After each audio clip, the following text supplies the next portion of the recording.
Chapter 5, in which Piglet meets a Heffalump. One day, when Christopher Robin and Winnie the Pooh and Piglet were all talking together, Christopher Robin finished the mouthful he was eating and said carelessly, "I saw a Heffalump today, Piglet."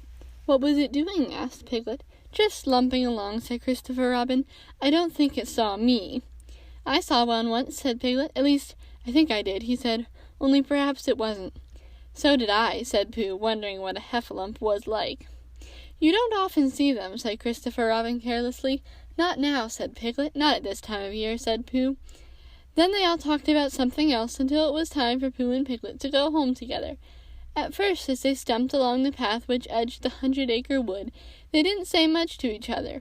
But when they came to the stream and had helped each other across the stepping stones, and were able to walk side by side again over the heather, they began to talk in a friendly way about this and that, and Piglet said, "If you see what I mean, Pooh," and Pooh said, "It's just what I think myself, Piglet," and Piglet said, "But on the other hand, Pooh, we must remember," and Pooh said, "Quite true, Piglet, although I had forgotten it for the moment." And then, just as they came to the 6 pine trees, Pooh looked round to see that nobody else was listening, and said in a very solemn voice, "Piglet, I have decided something." "What have you decided, Pooh?" "I have decided to catch a Heffalump." Pooh nodded his head several times as he said this, and waited for Piglet to say, "How?" or "Pooh, you couldn't," or something helpful of that sort, but Piglet said nothing. The fact was, Piglet was wishing that he had thought about it first. "I shall do it," said Pooh after waiting a little longer, "by means of a trap, and it must be a cunning trap, so you will have to help me, Piglet." "Pooh," said Piglet, feeling quite happy again now, "I will." And then he said, "How shall we do it?" And Pooh said, "That's just it. How?" And then they sat down together to think it out. Pooh's first idea was that they should dig a very deep pit, and then the Heffalump would come along and fall into the pit. And "Why?" said Piglet. "Why what?" said Pooh. "Why would he fall in?" Pooh rubbed his nose with his paw and said that the Heffalump might be walking along, humming a little song and looking up at the sky, wondering if it would rain, and so he wouldn't see the very deep pit until he was halfway down, when it would be too late. Piglet said that this was a very good trap, but supposing it were raining already?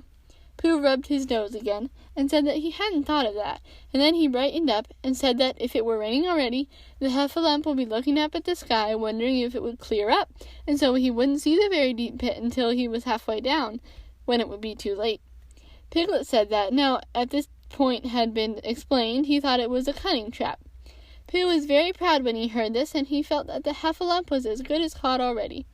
But there was just one other thing which had to be thought about, and it was this. Where should they dig the very deep pit? Piglet said that the best place would be somewhere where a Heffalump was just before he fell into it, only about a foot farther on.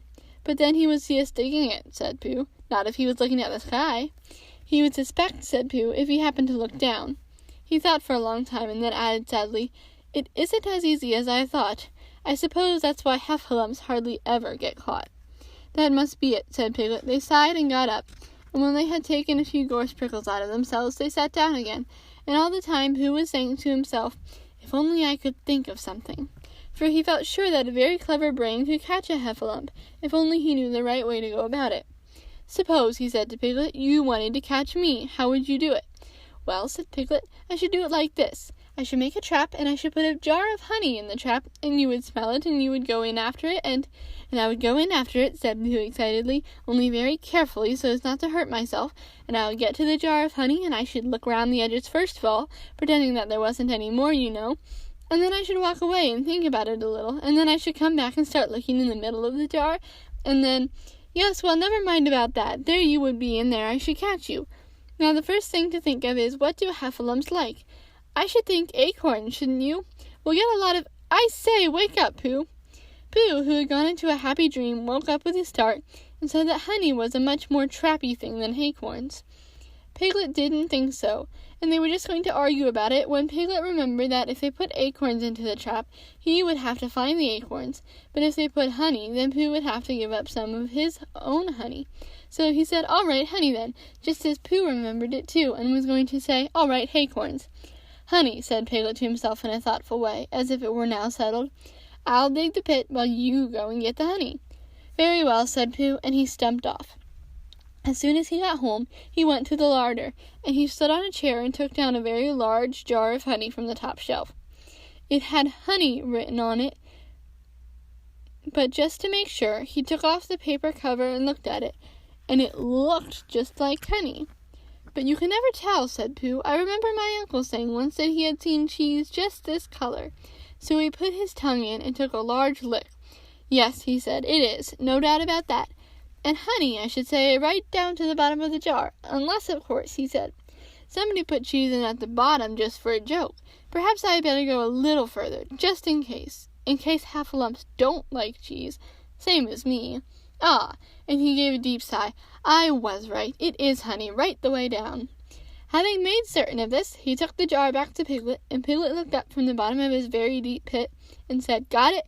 And Pooh said, "Yes, but it isn't quite a full jar," and he threw it down to Piglet. And Piglet said, "No, it isn't. Is that all you've got left?" And Pooh said, "Yes," because it was. So Piglet put the jar at the bottom of the pit and climbed out, and they went off home together. "Well, good night, Pooh," said Piglet when they got to Pooh's house, "and we meet at 6 o'clock tomorrow morning by the pine trees and see how many Heffalumps we've got in our trap." 6 o'clock, Piglet, and have you got any string?" "No, why do you want string?" "To lead them home with." "Oh, I think Heffalumps come if you whistle. Some do and some don't. You can never tell with Heffalumps. Well, good night, good night." And off Piglet trotted to his house, Trespassers W. While Pooh made his preparations for bed. Some hours later, just as the night was beginning to steal away, Pooh woke up suddenly with a sinking feeling. He had had that sinking feeling before, and he knew what it meant. He was hungry. So he went up to the larder, and he stood on a chair and reached up to the top shelf and found nothing. "That's funny," he thought. "I know I had a jar of honey there, a full jar full of honey right up to the top, and it had honey written on it, so that I should know it was honey. That's very funny." And he began to wander up and down, wondering where it was, and murmuring a murmur to himself, like this: "It's very, very funny, 'cause I know I had some honey, 'cause it had a label on saying honey. A galoptious full-up pot, too, and I don't know where it's got to. No, I don't know where it's got to. Well, it's funny." He had murmured this to himself 3 times in a singing sort of way, when suddenly he remembered. He had put it into the cunning trap to catch the Heffalump. "Bother," said Pooh, "it all comes of trying to be kind to Heffalumps," and he got back into bed. But he couldn't sleep. The more he tried to sleep, the more he couldn't. He tried counting sheep, which is sometimes a good way of getting to sleep, and, as that was no good, he tried counting Heffalumps, and that was worse, because every Heffalump that he counted was making straight for a pot of Pooh's honey, and eating it all.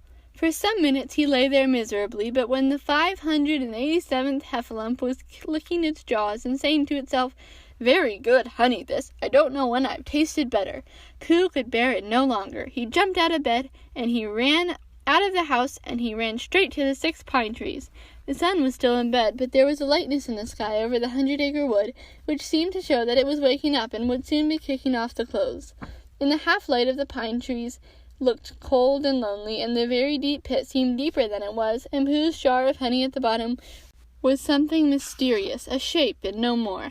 But as he got nearer to it, his nose told him that it was indeed honey, and his tongue came out and began to polish up his mouth ready for it. "Bother," said Pooh as he got his nose in the jar, "a Heffalump has been eating it." And then he thought a little and said, "Oh no, I forgot." Indeed, he had eaten most of it, but there was a little left at the bottom of the jar, and he pushed his head right in and began to lick. By and by, Piglet woke up. As soon as he woke up, he said to himself, "Oh!" And then he said bravely, "Yes." And then still more bravely, "Quite so." But he didn't feel very brave, for the word which was really jiggetting about in his brain was Heffalumps. What was a Heffalump like? Was it fierce? Did it come when you whistled? And how did it come? Was it fond of pigs at all? If it was fond of pigs, did it make a difference what sort of pig? Supposing it was fierce with pigs, would it make any difference if the pig had a grandfather called Trespassers William? He didn't know the answer to any of these questions, and he was going to see his first Heffalump in about an hour from now. Of course, Pooh would be with him, and it was much more friendly with two. But suppose Heffalumps were very fierce with pigs and bears. Wouldn't it be better to pretend that he had a headache and couldn't go up to the 6 pine trees this morning? But then suppose that it was a very fine day, and there was no Heffalump in the trap. Here he would be in bed all the morning, simply wasting his time for nothing. What should he do? Then he had a clever idea. He would go up very quietly to the 6 pine trees now, peep very cautiously into the trap, and see if there was a heffalump there. And if there was, he would go back to bed, and if there wasn't, he wouldn't. So off he went. At first he thought that there wouldn't be a heffalump in the trap, and then he thought that there would, and as he got nearer, he was sure that there would, because he could hear it heffalumping about like anything. Oh dear, oh dear, oh dear, said Piglet to himself, and he wanted to run away. But somehow, having got so near, he felt that he just must see what a heffalump was like. So he crept to the side of a trap and looked in. And all the time, Winnie the Pooh had been trying to get the honey jar off his head. The more he shook it, the more tightly it stuck. "Bother," he said inside the jar, and "oh, help," and mostly "ow," and he tried bumping it against things, but as he couldn't see what he was bumping it against, it didn't help. And he tried to climb out of the trap, but as he couldn't see anything but jar, and not much of that, he couldn't find his way. So at last he lifted up his head, jar and all, and made a loud roaring noise of sadness and despair, and it was at that moment that Piglet looked down. "Help! Help!" cried Piglet. "A heffalump! A horrible heffalump!" And he scampered off as hard as he could, still crying out, "Help! Help! A horrible heffalump! Huff! Huff! A hellable horralump! Hole! Hole! A huffable hellerump!" And he didn't stop crying and scampering until he got to Christopher Robin's house. "Whatever's the matter, Piglet?" said Christopher Robin, who was just getting up. "Heff!" said Piglet, breathing so hard he could hardly speak. "A heffalump." "Where?" "Up there," said Piglet, waving his paw. "What did it look like?" Like, it had the biggest head you ever saw, Christopher Robin. A great, enormous thing, like nothing. A huge, big, well, like an enormous, big nothing, like a jar." "Well," said Christopher Robin, putting on his shoes, "I shall go and look at it. Come on." Piglet wasn't afraid if he had Christopher Robin with him, so off they went. "I can hear it, can't you?" said Piglet anxiously as they got near. "I can hear something," said Christopher Robin. It was Pooh, bumping his head against a tree root he had found.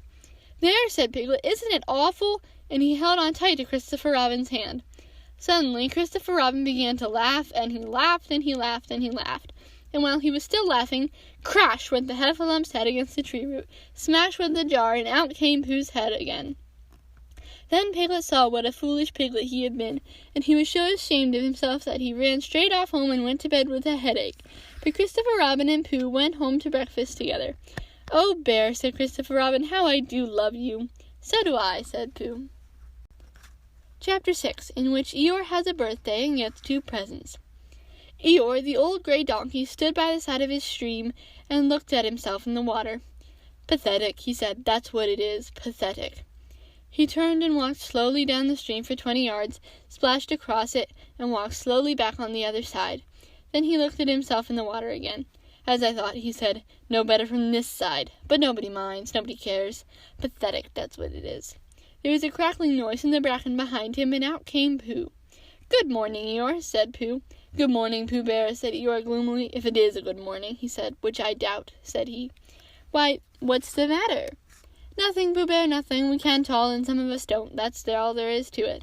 "Can't all what?" said Pooh, rubbing his nose. "Gaiety, song and dance. Here we go round the mulberry bush." "Oh," said Pooh. He thought for a long time, and then asked, "What mulberry bush is that?" "Bonhomie," went on Eeyore gloomily. "French word, meaning bonhomie," he explained. "I'm not complaining, but there it is." Pooh sat down on a large stone and tried to think this out. It sounded to him like a riddle, and he was never much good at riddles, being a bear of very little brain. So he sang Coddleston Pie instead. "Coddleston, Coddleston, Coddleston Pie, a fly can't bird, but a bird can fly. Ask me a riddle and I reply, Coddleston, Coddleston, Coddleston Pie." That was the first verse. When he had finished it, Eeyore didn't actually say that he didn't like it, so Pooh very kindly sang the second verse to him. "Coddleston, Coddleston, Coddleston Pie, a fish can't whistle and neither can I. Ask me a riddle and I reply, Coddleston, Coddleston, Coddleston Pie." Eeyore still said nothing at all, so Pooh hummed the third verse quietly to himself. "Coddleston, Coddleston, Coddleston Pie, why does a chicken? I don't know why. Ask me a riddle and I reply, Coddleston, Coddleston, Coddleston Pie." "That's right," said Eeyore. "Sing, umpty tiddly umpty too. Here we go gathering nuts in May. Enjoy yourself." "I am," said Pooh. "Some can," said Eeyore. "Why, what's the matter?" "Is anything the matter? You seem so sad, Eeyore." "Sad? Why should I be sad? It's my birthday, the happiest day of the year." "Your birthday?" said Pooh in great surprise. "Of course it is. Can't you see? Look at all the presents I have had." He waved a foot from side to side. "Look at the birthday cake, candles, and pink sugar." Pooh looked, first to the right and then to the left. "Presents?" said Pooh. "Birthday cake?" said Pooh. "Where?" "Can't you see them?" "No," said Pooh. "Neither can I," said Eeyore. "Joke," he explained. "Ha ha." Pooh scratched his head, being a little puzzled by all this. "But is it really your birthday?" he asked. "It is." "Oh, well, many happy returns to the day, Eeyore." "And many happy returns to you, Pooh Bear." "But it isn't my birthday." "No, it's mine." "But you said many happy returns." "Well, why not? You don't always want to be miserable on my birthday, do you?" "Oh, I see," said Pooh. "It's bad enough," said Eeyore, almost breaking down, "being miserable myself, what with no presents and no cake and no candles and no proper notice taking of me at all. But if everybody else is going to be miserable too." This was too much for Pooh. "Stay there," he called to Eeyore, and he turned and hurried back home as quick as he could, for he felt that he must get poor Eeyore a present of some sort at once, and he could always think of a proper one afterwards.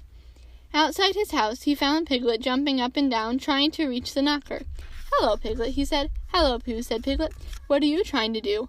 "I was just trying to reach the knocker," said Piglet. "I just came round." "Let me do it for you," said Pooh kindly. So he reached up and knocked at the door.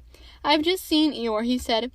"And poor Eeyore is in a very sad condition, because it's his birthday, and nobody has taken any notice of it, and he's very gloomy, you know what Eeyore is. And there he was, and what a long time whoever lives here is answering this door." And he knocked again. "But Pooh," said Piglet, "it's your own house." "Oh," said Pooh, "so it is," he said. "Well, let's go in." So in they went. The first thing Pooh did was to go to the cupboard to see if he had quite a small jar of honey left. And he had, so he took it down. "I'm giving this to Eeyore," he explained, "as a present. What are you going to give?" "Couldn't I give it too?" said Piglet, "from both of us?" "No," said Pooh, "that would not be a good plan." "All right, then, I'll give him a balloon. I've got one left for my party. I'll go and get it now, shall I?" "That, Piglet, is a very good idea. It is just what Eeyore wants to cheer him up. Nobody can be uncheered with a balloon." So off Piglet trotted, and in the other direction went Pooh with his jar of honey. It was a warm day, and he had a long way to go. He hadn't gone more than halfway when a sort of funny feeling began to creep all over him. It began at the tip of his nose, and trickled all through him and out the soles of his feet. It was just as somebody was inside him was saying, "Now then, Pooh, time for a little something." "Dear, dear," said Pooh, "I didn't know it was as late as all that." So he sat down and took off the top of his jar of honey. "Lucky I brought this with me," he thought. "Many a bear going out on a warm day like this would never have thought of bringing a little something with him." And he began to eat. "Now, let me see," he thought, as he took his last look of inside the jar. "Where was I going? Ah, yes, Eeyore." He got up slowly, and then he suddenly remembered he had eaten Eeyore's birthday present. "Bother," said Pooh, "what shall I do? I must give him something." For a little while he couldn't think of anything. Then he thought, "Well, it's a very nice pot, even if there's no honey in it. And if I washed it clean and got somebody to write a happy birthday on it, Eeyore could keep things in it which might be useful." So as he was just passing 100-Acre Wood, he went inside to call an owl who lived there. "Good morning, Owl," he said. "Good morning, Pooh," said Owl. "Many happy returns of Eeyore's birthday," said Pooh. "Oh, is that what it is? What are you giving him, Owl?" "What are you giving him, Pooh?" "I'm giving him a useful pot to keep things in, and I wanted to ask you—" "Is this it?" said Owl, taking it out of Pooh's paw. "Yes, and I wanted to ask you— Somebody has been keeping honey in it," said Owl. "You can keep anything in it," said Pooh earnestly. "It's very useful like that. And I wanted to ask you— You ought to write a happy birthday on it." "That was I wanted to ask you," said Pooh, "because my spelling is wobbly. It's good spelling, but it wobbles, and the letters get in the wrong places. Would you write a happy birthday on it for me?" "It's a nice pot," said Owl, looking at it all round. "Couldn't I give it too, from both of us?" "No," said Pooh, "that would not be a good plan. Now I'll just wash it first, and then you can write on it." Well, he washed the pot out and dried it, and while Owl licked the end of his pencil and wondered how to spell birthday. "Can you read, Pooh?" he asked a little anxiously. "There's a notice about knocking and ringing outside my door, which Christopher Robin wrote. Could you read it?" "Christopher Robin told me what it said, and then I could." "Well, I'll tell you what this says, and then you'll be able to." So Owl wrote, and this is what he wrote. "Hippy-pappy Bethusta Bethusta Bethusti." Pooh looked on admiringly. "I'm just saying a happy birthday," said Owl carelessly. "It's a nice long one," said Pooh, very much impressed by it. Well, actually, of course, I'm saying a very happy birthday with love from Pooh. Naturally, it takes a good deal of pencil to say a long thing like that. Oh, I see, said Pooh. While all this was happening, Piglet had gone back to his own house to get Eeyore's balloon. He held it very tightly against himself so that it shouldn't blow away, and he ran as fast as he could so as to get to Eeyore before Pooh did, for he thought that he would like to be the first one to give a present, just as if he had thought of it without being told by anybody. And running along, thinking how pleased Eeyore would be, he didn't look where he was going. And suddenly he put his foot in a rabbit hole and fell down flat on his face. Bang! Piglet lay there, wondering what had happened. At first he thought that the whole world had blown up, and then he thought that perhaps only the forest part of it had, and then he thought that perhaps only he had, and he was now alone in the moon or somewhere, and would never see Christopher Robin or Pooh or Eeyore again. And then he thought, well, even if I'm in the moon, I needn't be face downwards all the time. So he got cautiously up and looked about him. He was still in the forest. Well, that's funny, he thought. I wondered what that bang was. I couldn't have made such a noise just falling down. And where's my balloon? And what's this small piece of damp rag doing? It was the balloon. Oh dear, said Piglet. Oh dearie, dearie, dear. Well, it's too late now. I can't go back, and I haven't another balloon. And perhaps Eeyore doesn't like balloons so very much. So he trotted on rather sadly now, and down he came to the side of the stream where Eeyore was, and called out to him. Good morning, Eeyore, shouted Piglet. Good morning, little Piglet, said Eeyore. If it is a good morning, he said, which I doubt, said he. Not that it matters, he said. Many happy returns of the day, said Piglet, having now got closer. Eeyore stopped looking at himself in the stream and turned to stare at Piglet. Just say that again, he said. Wait a moment. Bouncing on 3 legs, he began to bring his 4th leg very cautiously up to his ear. I did this yesterday, he explained as he fell down for the 3rd time. It's quite easy. It's so as I can hear better. There, that's done it. Now, then, what were you saying? He pushed his ear forward with his hoof. Many happy returns of the day, said Piglet again, meaning me. Of course, Eeyore. My birthday? Yes. Me having a real birthday? Yes, Eeyore, and I brought you a present. Eeyore took down his right hoof from his right ear and turned round and with great difficulty put up his left hoof. I must have that in the other ear, he said. Now then. A present, said Piglet very loudly, meaning me again. Yes. My birthday still? Of course, Eeyore. Me going on having a real birthday? Yes, Eeyore, and I brought you a balloon.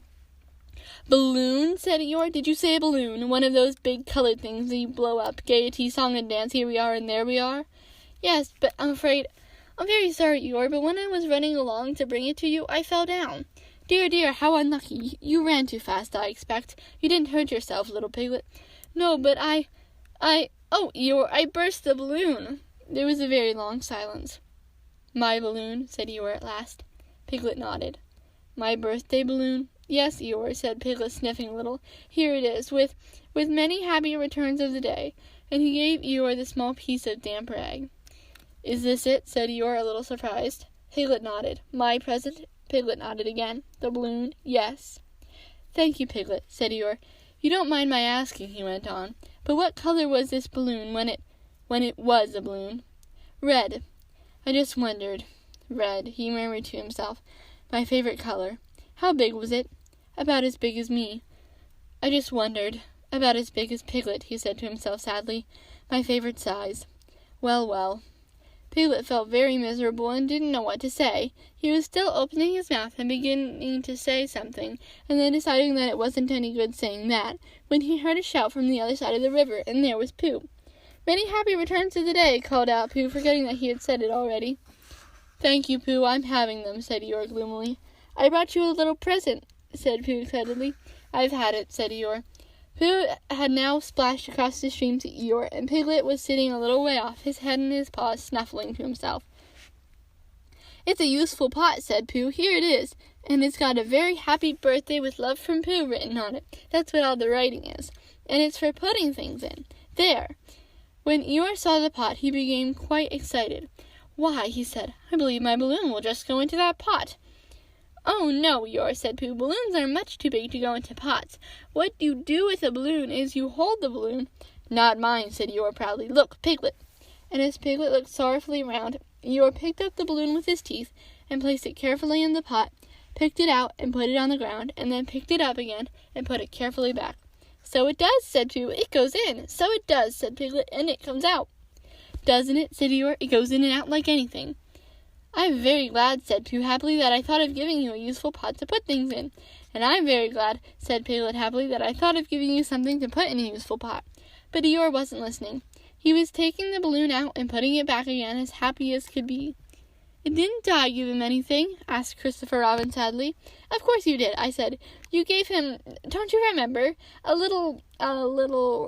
gave him a box of paints to paint things with. That was it. Why didn't I give it to him in the morning?" "You were so busy getting his party ready for him. He had a cake with icing on the top, and 3 candles, and his name in pink sugar, and—" "Yes, I remember," said Christopher Robin. Chapter 7, in which Kanga and Baby Roo come to the forest and Piglet has a bath. Nobody seemed to know where they came from, but there they were in the forest, Kanga and Baby Roo. When Pooh asked Christopher Robin how did they come here, Christopher Robin said, "Oh, in the usual way, if you know what I mean, Pooh." And Pooh, who didn't, said, "Oh." Then he nodded his head twice and said, "In the usual way, ah." Then he went to call upon his friend Piglet to see what he thought about it. And at Piglet's house he found Rabbit, so they all talked about it together. "What I don't like about it is this," said Rabbit. "Here we are, you, Pooh, and you, Piglet, and me, and suddenly—" "And Eeyore," said Pooh, "and Eeyore. And then suddenly, and Owl," said Pooh. "And Owl. And then all of a sudden, oh, and Eeyore," said Pooh. "I was forgetting him." "Here we are," said Rabbit very slowly and carefully. "All of us. And then suddenly we wake up one morning, and what do we find? We find a strange animal among us, an animal of whom we have never heard of before, an animal who carries her family about with her in her pocket. Suppose I carried my family about with me in my pockets. How many pockets would I want?" 16, said Piglet. 17, isn't it?" said Rabbit. "And one more for a handkerchief. That's 18. 18 pockets in one suit. I haven't time." There was a long and thoughtful silence.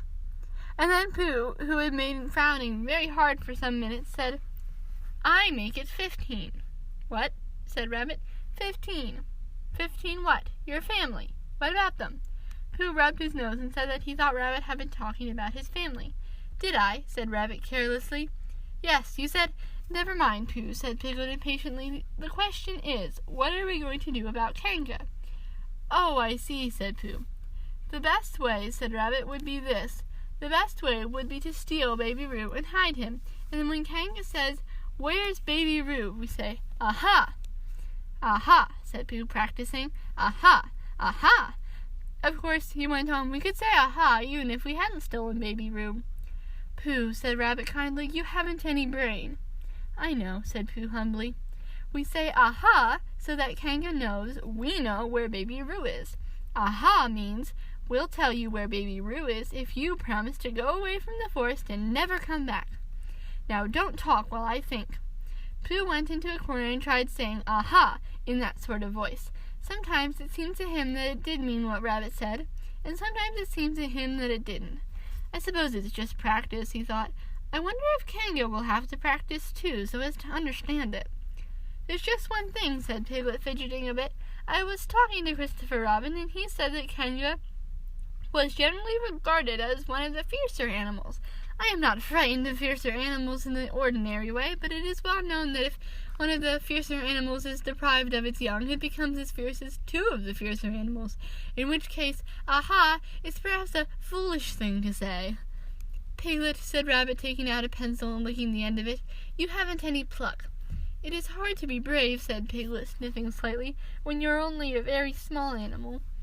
Rabbit, who had begun to write very busily, looked up and said, "It is because you are a very small animal that you will be useful in the adventure before us." Piglet was so excited at the idea of being useful that he forgot to be frightened any more, and when Rabbit went on to say that Kangas were only fierce during the winter months, being at other times of an affectionate disposition, he could hardly sit still, he was so eager to begin being useful at once. "What about me?" said Pooh sadly. "I suppose I shan't be useful." "Never mind, Pooh," said Piglet comfortingly. "Another time, perhaps." "Without Pooh," said Rabbit solemnly as he sharpened his pencil, "the adventure would be impossible." "Oh," said Piglet, and tried not to look disappointed. But Pooh went into a corner of the room and said proudly to himself, Impossible without me, that sort of bear. Now listen, all of you, said Rabbit when he had finished writing, and Pooh and Piglet sat listening very eagerly with their mouths open. This was what Rabbit read out. Plan to capture Roo. Number 1, general remarks. Kanga runs faster than any of us, even me. 2, more general remarks.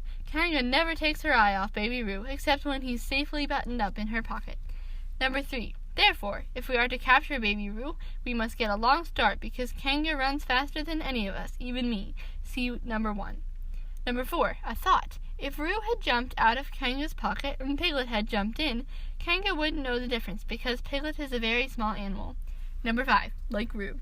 Number 6, but Kanga would have to be looking the other way first, so as not to see Piglet jumping in. Number 7, see number 2. Number 8, another thought, but if Pooh was talking to her very excitedly, she might look the other way for a moment. Number 9, and then I could run away with Roo. Number 10, quickly. Number 11, and Kanga wouldn't discover the difference until afterwards. Well, Rabbit read out this proudly, and for a little while after he had read it, nobody said anything. And then Piglet, who had been opening and shutting his mouth without making any noise, managed to say very huskily, and afterwards? How do you mean? When Kanga does discover the difference? Then we all say, aha! All 3 of us? Yes. Oh, why, what's the trouble, Piglet? Nothing, said Piglet, as long as we all 3 say it. As long as we all 3 say it, said Piglet. I don't mind, he said, but I shouldn't care to say aha by myself. It wouldn't sound nearly so well. By the way, he said, you are quite sure about what you said about the winter months. The winter months? Yes, only being fierce in the winter months. Oh, yes, that's all right. Well, Pooh, do you see what you have to do? No, said Pooh Bear, not yet, he said. What do I do? Well, you just have to talk very hard to Kanga so she doesn't notice anything. Oh, what about? Anything you like. You mean like telling her a little bit of poetry or something? That's it, said Rabbit. Splendid. Now come along. So they all went out to look for Kanga. Kanga and Roo were spending a quiet afternoon in a sandy part of the forest. Baby Roo was practicing very small jumps in the sand and falling down into mouse holes and climbing out of them, and Kanga was fidgeting about, saying, just one more jump, dear, and then we must go home. And at that moment, who should come stumping up the hill but Pooh. Good afternoon, Kanga. Good afternoon, Pooh. Look at me jumping, squeaked Roo, and fell into another mouse hole. Hello, Roo, my little fellow. We were just going home, said Kanga. Good afternoon, Rabbit. Good afternoon, Piglet. Rabbit and Piglet, who had now come up from the other side of the hill, said, good afternoon, and hello, Roo, and Roo asked them to look at him jumping, so they stayed and looked, and Kanga looked too. Oh, Kanga, said Pooh, after Rabbit had winked at him twice. I don't know if you are interested in poetry at all. Hardly at all, said Kanga. Oh, said Pooh. Roo, dear, just one more jump, and then we must go home. There was a short silence while Roo fell down another mouse hole. Go on, said Rabbit in a loud whisper behind his paw. Talking of poetry, said Pooh, I made up this little piece as I was coming along. It went like this. Now let me see. Fancy, said Kanga. Now, Roo, dear, you'll like this piece of poetry, said Rabbit. You'll love it, said Piglet. You must listen very carefully, said Rabbit, so as not to miss any of it, said Piglet. Oh, yes, said Kanga, but she still looked at Baby Roo. How did it go, Pooh? Said Rabbit. Pooh gave a little cough and began. Lines written by a bear of very little brain. On Monday when the sun is hot, I wonder to myself a lot. Now, is it true or is it not, that what is which and which is what? On Tuesday when it hails and snows, the feeling on me grows and grows, that hardly anybody knows if those are these or these are those. On Wednesday when the sky is blue and I have nothing else to do, I sometimes wonder if it's true that who is what and what is who. On Thursday when it starts to freeze and hoarfrost twinkles on the trees, how very readily one sees that these are whose, but whose are these. On Friday? Yes, it is, isn't it, said Kanga, not waiting to hear what happened on Friday. Just one more jump, Roo, dear, and then we really must be going. Rabbit gave Pooh a hurrying up sort of nudge. Talking of poetry, said Pooh quickly, have you ever noticed that tree right over there? Where? Said Kanga. Now, Roo. Right over there, said Pooh, pointing behind Kanga's back. No, said Kanga. Now jump in, Roo, dear, and we'll go home. You ought to have a look at that tree right over there, said Rabbit. Shall I lift you in, Roo? And he picked up Roo in his paws. I can see a bird in it from here, said Pooh. Or is it a fish? You ought to see that bird from here, said Rabbit, unless it's a fish. "It isn't a fish, it's a bird," said Piglet. "So it is," said Rabbit. "Is it a starling or a blackbird?"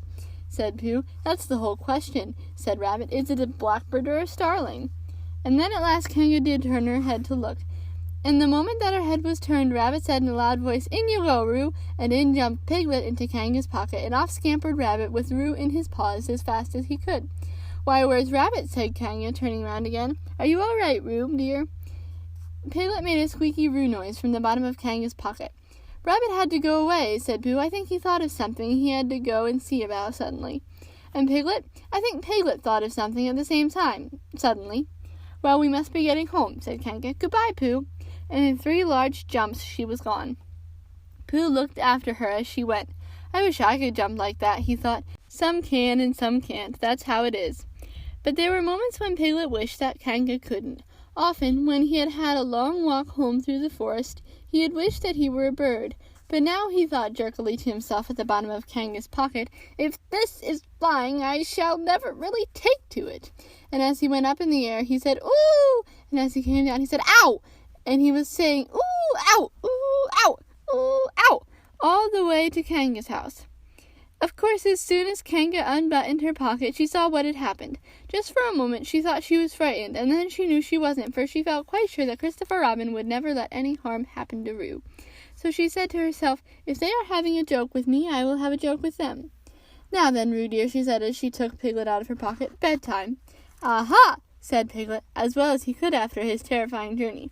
But it wasn't a very good aha, and Kanga didn't seem to understand what it meant. "Bath first," said Kanga in a cheerful voice. "Aha!" said Piglet again, looking round anxiously for the others. But the others weren't there. Rabbit was playing with baby Roo in his own house and feeling more fond of him every minute, and Pooh, who had decided to be Kanga, was still at the sandy place on the top of the forest practicing jumps. "I am not at all sure," said Kanga in a thoughtful voice, "that this wouldn't be a good idea to have a cold bath this evening. Would you like that, Roo dear?" Piglet, who had never really been fond of baths, shuddered a long indignant shudder, and said in as brave a voice as he could, "Kanga, I see the time has come to speak plainly." "Funny little Roo," said Kanga as she got the bath water ready. "I am not Roo," said Piglet loudly. "I am Piglet." "Yes, dear, yes," said Kanga soothingly, and imitating Piglet's voice too. So clever of him. And she went on as she took a large bar of yellow soap out of the cupboard. "What will he be doing next?" "Can't you see?" shouted Piglet. "Haven't you got eyes? Look at me." "I am looking, Roo dear," said Kanga rather severely. "And you know what I told you yesterday about making faces. If you go on making faces like Piglet's, you'll grow up to look like Piglet, and then think how sorry you will be. Now then, into the bath, and don't let me have to speak to you about it again." Before he knew where he was, Piglet was in the bath, and Kanga was scrubbing him firmly with a lathery flannel. "Ow!" cried Piglet. "Let me out! I'm Piglet!" "Don't open the mouth, dear, or the soap goes in," said Kanga. "There, what did I tell you?" You did it on purpose," spluttered Piglet as soon as he could speak again, and then accidentally had another mouthful of lathery flannel. "That's right, dear, don't say anything," said Kanga, and in another minute Piglet was out of the bath and being rubbed dry with a towel. "Now," said Kanga, "there's your medicine, and then bed." What medicine?" said Piglet. "To make you grow big and strong, dear. You don't want to grow up small and weak like Piglet, do you? Well, then." At that moment there was a knock at the door. "Come in," said Kanga, and in came Christopher Robin. "Christopher Robin! Christopher Robin!" cried Piglet. "Tell Kanga who I am. She keeps saying I'm Roo. I'm not Roo, am I?" Christopher Robin looked at him very carefully and shook his head. "You can't be Roo," he said, "because I've just seen Roo playing in Kanga's house." "Well," said Kanga, "fancy that. Fancy my making a mistake like that." "There you are," said Piglet. "I told you so. I'm Piglet." Christopher Robin shook his head again. "Oh, you're not Piglet," he said. "I know Piglet well, and he's quite a different color." Piglet began to say that this was because he had just had a bath, and then he thought that perhaps he wouldn't say that, and as he opened his mouth to say something else, Kanga slipped the medicine spoon in, and then patted him on the back and told him that it was really quite a nice taste when you got used to it. "I knew it wasn't Piglet," said Kanga. "I wondered who it can be." "Perhaps it's some relation of Pooh's," said Christopher Robin. "What about a nephew or an uncle or something?" Kanga agreed that it was probably what it was, and said that they would have to call it by some name. "I shall call it Poodle," said Christopher Robin. "Henry Poodle for short." And just when it was decided, Henry Poodle wriggled out of Kanga's arms and jumped to the ground. To his great joy, Christopher Robin had left the door open. Never had Henry Poodle Piglet run so fast as he ran then, and he didn't stop running until he had got quite close to his house.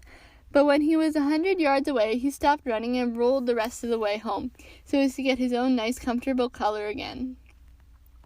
So Kanga and Roo stayed in the forest, and every Tuesday Roo spent the day with his great friend Rabbit, and every Tuesday Kanga spent the day with her great friend Pooh, teaching him to jump, and every Tuesday Piglet spent the day with his great friend Christopher Robin, so they were all happy again.